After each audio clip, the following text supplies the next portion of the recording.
The crystal wine glass clinked softly against the dinner plate, but the sound that followed was deafening.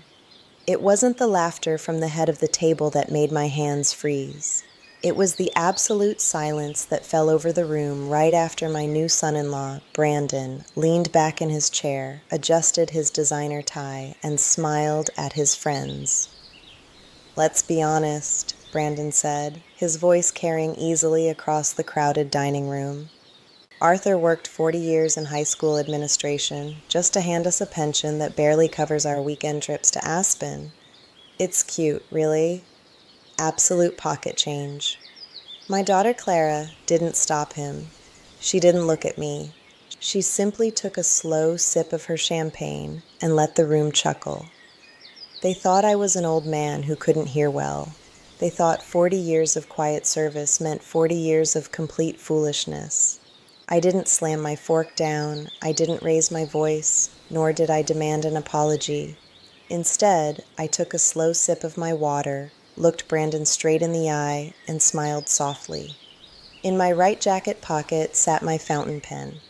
In my left sat the original draft of my estate plan, a document that controlled 300 acres of prime lakeside property and a private trust fund they knew nothing about. By the time the wedding reception ended that night, every single line of that document had been rewritten, and Brandon was about to learn the difference between being quiet and being broke. To understand why that moment cut so deep, you have to understand where I came from. I served 38 long years as a high school vice principal in a modest town outside of Chicago. It was hard, relentless work. Early mornings unlocking the school gates, long afternoons mediating student conflicts, and endless budget meetings that stretched late into the night. But I loved my work, and above all else, I loved my family. When my beloved wife, Eleanor, passed away 12 years ago after a long battle with illness, my entire world narrowed down to one single focus: raising our daughter, Clara. I swore to Eleanor on her final day that I would protect Clara from every hardship life could throw her way. When Clara wanted to attend a prestigious out-of-state university, I paid every single dime of her tuition out of pocket. I worked extra summer sessions and managed school athletic events late into the evenings so she would graduate without a single cent of student debt. When she moved into her first luxury apartment in the city, I wrote the check for the security deposit and paid her first 6 months of rent. I lived simply. I drove a 10-year-old sedan that was paid off, wore tailored but modest suits, and kept my home neat and unpretentious. Because I never bragged about money, people made lazy assumptions about me. They saw an old man who clipped grocery coupons and assumed I had nothing else to my name. What my daughter and her new husband failed to realize was that my parents had left me a vast parcel of timberland decades ago.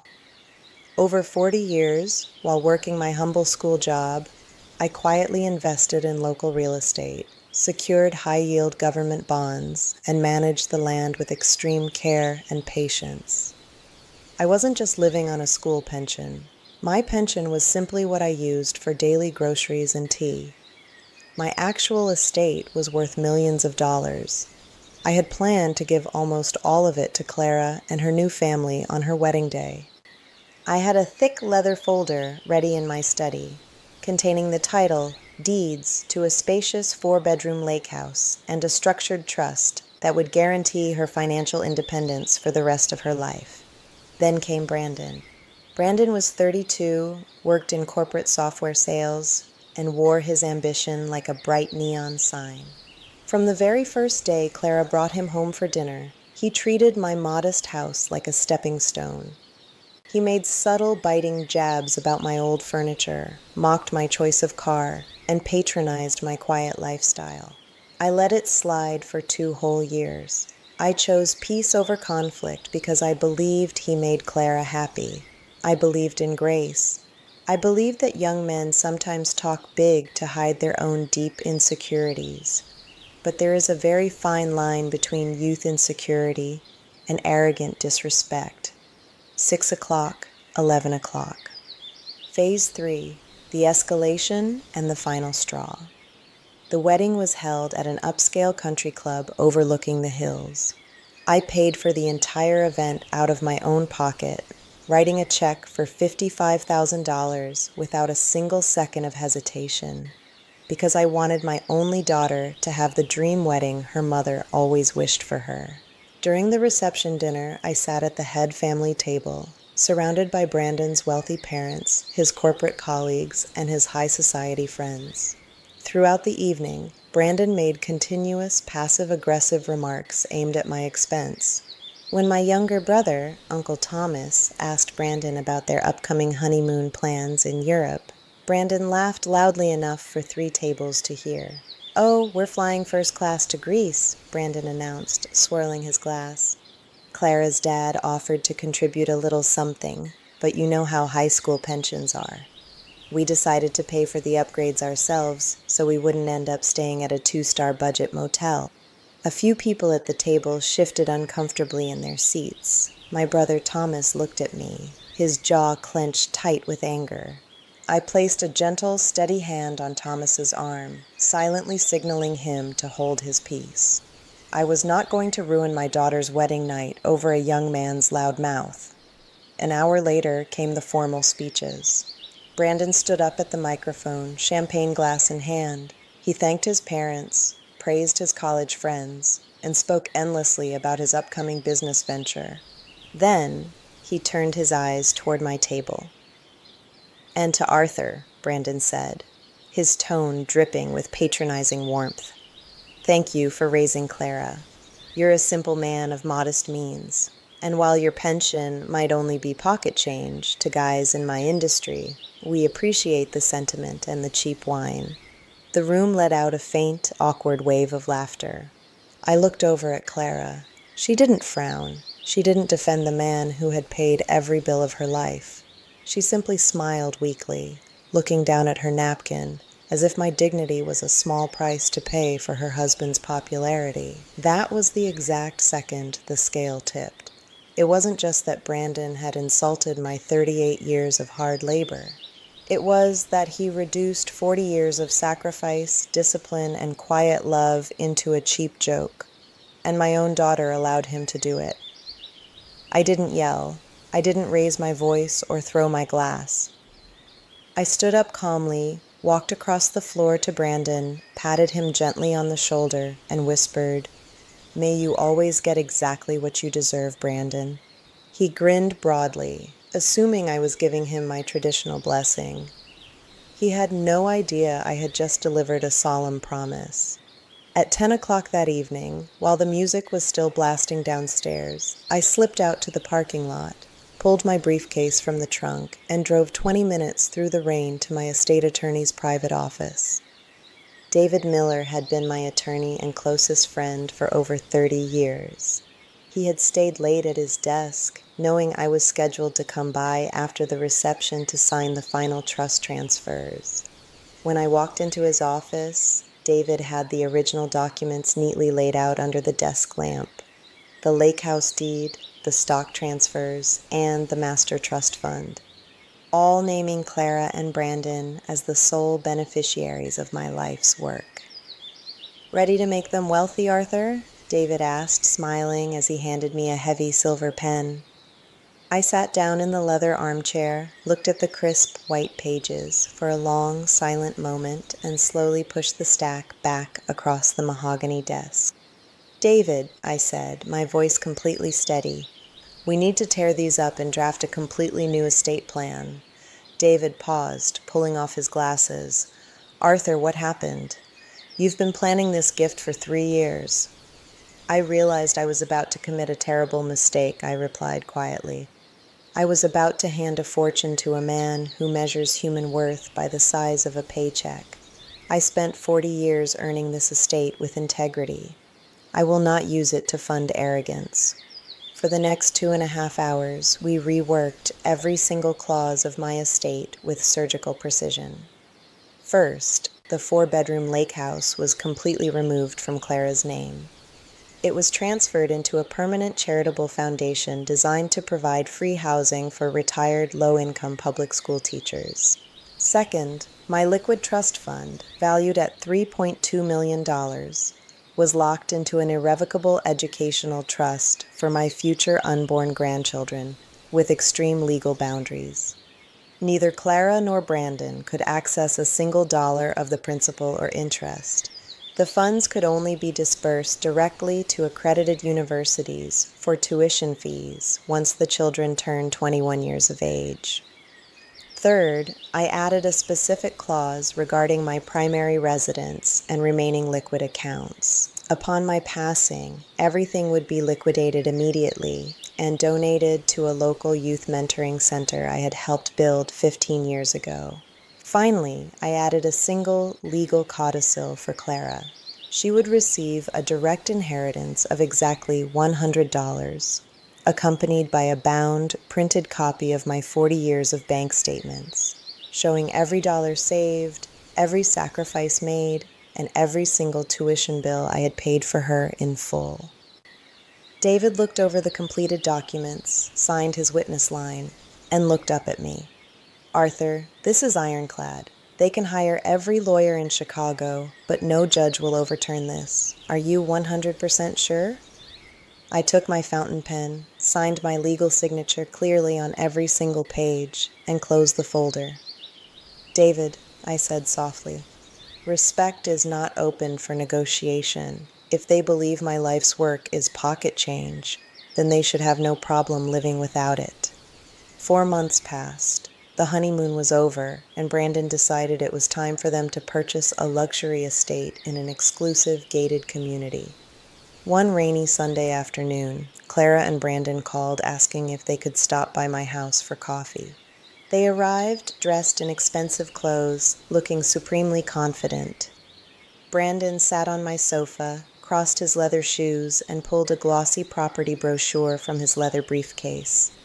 "Arthur," Brandon began, using his most persuasive corporate sales pitch, "we found an incredible property. We're putting down a bid, but we need a bridge loan of $200,000 for the down payment. Clara mentioned you had that inheritance trust set aside, and we figure it makes complete sense to release those funds now so we don't miss this market opportunity." Clara looked at me, nodding in agreement. "Dad, it would really help us get established. Brandon says his company promotion is coming through in 6 months anyway." I poured coffee into 3 porcelain cups, set the pot down on the saucer, and sat down in my armchair across from them. "Brandon," I said gently, keeping my tone light, "I thought you knew. My pension is just pocket change. Surely a successful corporate man like yourself doesn't need financial help from a retired high school administrator." Brandon's face flushed a deep red. "Arthur, come on. That was just a light joke at the wedding reception. You can't still be holding on to that." "It wasn't a joke," I said, my voice dropping into a firm, unyielding tone. "It was your honest assessment of my character and my life's work." And I listened to every word. I reached into the drawer of my side table, pulled out a certified copy of the revised trust agreement, and slid it across the glass coffee table. Clara picked up the heavy document, her eyes scanning down the pages. As she read through the clauses, the lake house donation, the locked grandchild trust, the charitable liquidation, the color drained completely from her face. "Dad," she whispered, her hands starting to shake. "What is this? Where is the lake house? What about the support you promised us?" "Everything I accumulated came from 40 years of honest, quiet work," I said, looking my daughter dead in the eye. "I spent my entire adult life ensuring you would never know what it feels like to struggle.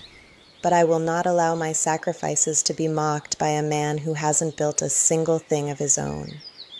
Brandon snatched the legal papers from Clara's hands, skimming through the lawyer's terms. "This is insane. You can't do this to us. We're your family." "Family requires respect, Brandon," I said, standing up slowly and buttoning my jacket. "You stood in front of 100 people, insulted my dignity, and assumed my quiet nature meant I was stupid. You wanted to live like a king on an old man's labor. Starting today, you pay your own way. Brandon stood up, towering over me with his fists clenched. We'll take you to court for this. You promised Clara her inheritance. You are more than welcome to try, I replied smoothly. David Miller drafted the documents. They are completely airtight. Now, if you'll excuse me, my coffee is getting cold. I walked to the hallway, opened the front door, and stood beside it. Brandon glared at me with pure rage, grabbed his briefcase, and stormed out into the rain. Clara lingered at the doorway, tears streaming down her face. "Dad, please," she sobbed. "I love you, Clara," I said softly, looking at her with deep sorrow. "I will always love you. But until you learn to respect the foundation you were built on, you will have to learn how to stand on your own 2 feet." She stepped out, and the heavy oak door clicked shut behind her, with a soft, final sound that echoed through the empty house. It has been 2 full years since that rainy afternoon. Brandon and Clara were forced to forfeit the luxury home. They had to downsize to a small 2-bedroom rented apartment on the edge of town. Brandon's risky business venture failed a year later, and without my financial safety net to bail him out, he was forced to take an ordinary sales job just to keep up with their mounting credit card debts. Clara calls me every single Sunday now. We don't talk about property, trusts, or money anymore. We talk about real life, about discipline, and about character. Slowly, month by month, she is beginning to understand that true human worth isn't found in designer clothes, expensive cars, or Aspen trips. It is built through quiet integrity and genuine respect. Sometimes people in this world mistake quiet men for weak men. They think because we don't shout, fight, or brag, that we do not see what is happening around us. But silence gives you the clearest vision of all. Never let anyone make you feel small for living an honest, hard-working life. And never, ever hand the fruits of your labor to those who disrespect the trees you spent a lifetime planting. If this story spoke to you, please consider subscribing to The Quiet Files. Leave a comment down below sharing your own thoughts, and stay one step ahead of those who underestimate quiet strength.